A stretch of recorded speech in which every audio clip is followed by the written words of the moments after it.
অঙ্কের অর্থ আত্মসাতের অভিযোগ ঘিরে নতুন করে আলোচনায় এসেছে চিত্রনায়িকা পূজা চেরির পরিবার। তার বাবা দেবুপ্রসাদ রায়ের বিরুদ্ধে প্রায় ১৩ কোটির বেশি টাকা আত্মসাতের অভিযোগে বর্তমানে তদন্ত চলছে। অভিযোগটি দায়ের করেন ব্যবসায়ী মিজানুর রহমান, যিনি গত ১৮ এপ্রিল রাজধানীর ক্যান্টনমেন্ট থানায় লিখিত অভিযোগ জমা দেন। তার দাবি, চলচ্চিত্র নির্মাণের ব্যবসার প্রলোভন দেখিয়ে পূজার বাবা দীর্ঘ সময় ধরে বিভিন্ন উপায়ে তার কাছ থেকে বিপুল পরিমাণ অর্থ নেন। ভুক্তভোগী ও তার বন্ধু মিজানুর রহমানের কাছ থেকে ২০১৯ সালের ১৫ সেপ্টেম্বর সকাল আনুমানিক ১০টার দিকে ক্যান্টনমেন্ট থানাধীন পশ্চিম মাটিকাটার বাসায় এসে পূজার বাবা দেবুপ্রসাদ রায় নগদ ৫,৫০,০০,০০০ টাকা ধার হিসেবে গ্রহণ করেন। তিনি জানান, সিনেমা বানানোর নাম করে স্ট্যাম্পের মাধ্যমে ১২ কোটি টাকা নেওয়া হয়েছে।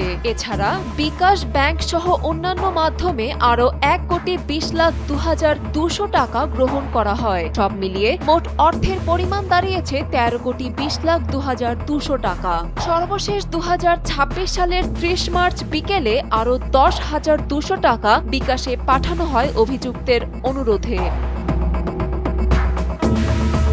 ভুক্তভোগীর দাবি, এত বিপুল অর্থ নেওয়ার পরও পূজার বাবা দেবুপ্রসাদ রায় কোনো টাকা ফেরত দেননি, বরং টাকা চাইলে নানা অজুহাত দেখানো হয় এবং এক পর্যায়ে হুমকিও দেওয়া শুরু হয়। তার অভিযোগ, সরল বিশ্বাসের সুযোগ নিয়ে ১৩,২০,০০,০০০ টাকার বেশি অর্থ আত্মসাৎ করা হয়েছে।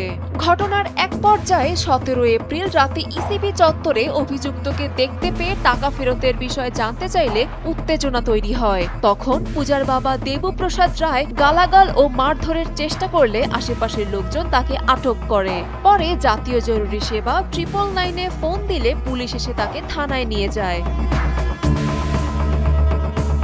তদন্ত সংশ্লিষ্ট কর্মকর্তা দ্বৈপায়ন মণ্ডল জানিয়েছেন, পূজার বাবা দেবুপ্রসাদ রায়ের বিরুদ্ধে স্ট্যাম্প, ব্যাংক ও মোবাইল ফাইন্যান্সিয়াল সার্ভিস সব মিলিয়ে প্রায় ১৩,২০,০০,০০০ টাকার লেনদেনের অভিযোগ পাওয়া গেছে।